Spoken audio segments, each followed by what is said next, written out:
Hello everyone. I hope you all are doing good. In today's session of Blue Perfect, I'll be talking about 5 idioms that can really help you to get flying colors in the IELTS speaking test. So let's get started. Well, the 5 useful idioms for IELTS speaking. I'm sure there are plethora of idioms and you can learn as many idioms as you want. But it's not possible for us to remember all the idioms and to recall all those idioms at the spur of moment on the day of exam, especially for those students who are not so much comfortable in using idiomatic expression. Okay, so what I have done, I have just figured out 5 idioms that you can use in your speaking module, and it is not specific to any topic. So, in the context of idioms, if you learn these 5 idioms, it will be enough. Okay, so let's get started. The first idiom is I need to sleep on it. I need to sleep on it, which means that the baby wants to sleep or you want to sleep. No, it basically means to think. To think. So, I've given an example. It's a tough decision. I need to sleep on it. For example, if the examiner is asking a question, whether a mother is a better parent or a father is a better parent, or a, a boy is a better friend or a girl is a better friend, and you're not sure what to answer, whether to agree or disagree, or to choose one between the two.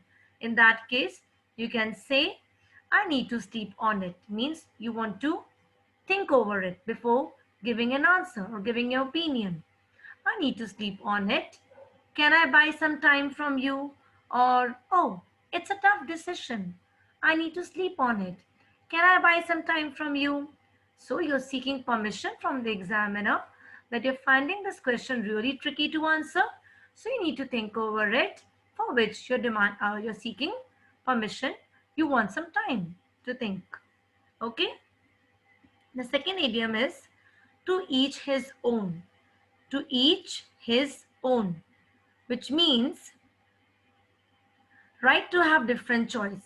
Means generally when and there's a question like, do you think all people should wear bright colored clothes? And the students they start their answer like this. Uh, Frankly speaking or honestly speaking, it depends from person to person. Okay, as you can see, I've given the meaning, right to have different choice. So they start their answer like this. Well, it depends from person to person. So instead of saying it depends from person to person, you can say to each his own. Okay, let's look at the example. To each his own. It's his life, and if he wants to live in that way, that's okay. Okay, so it's his life, it's his choice. I've got nothing to do with him. Okay, so to each his own. The third idiom is I'm afraid. Now, here I'm afraid doesn't mean that you are afraid of someone or something. It basically means to express disagreement and apology in a very polite manner. Okay, it doesn't mean that you're scared of something, you're petrified of something. Rather, it simply means that you're not okay with it or you're not unable to do it. Okay, and so you're for that you're uh, asking an apology. Okay, so an example, I'm afraid Tina cannot assist you in this matter. Or for example, there's a question in cue card when, and you're not able to recall the date or the month or the time.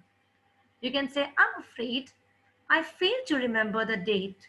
However, the month is quite vivid in my mind.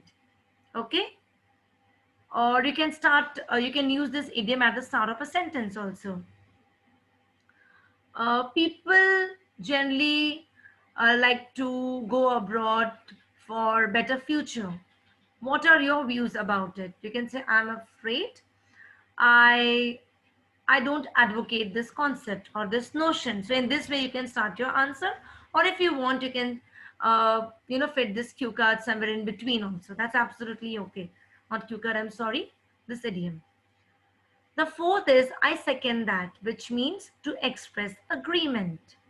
That means if you agree with something or with somebody's opinion, instead of saying yes or I agree, you can simply say, oh, I second that.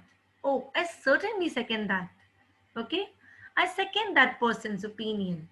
So to express disagreement. And the last one is, I don't see eye to eye. Again, like you agree with something or somebody, likewise, you disagree with something or somebody. So to express disagreement, you can use the idiom, I don't see eye to eye.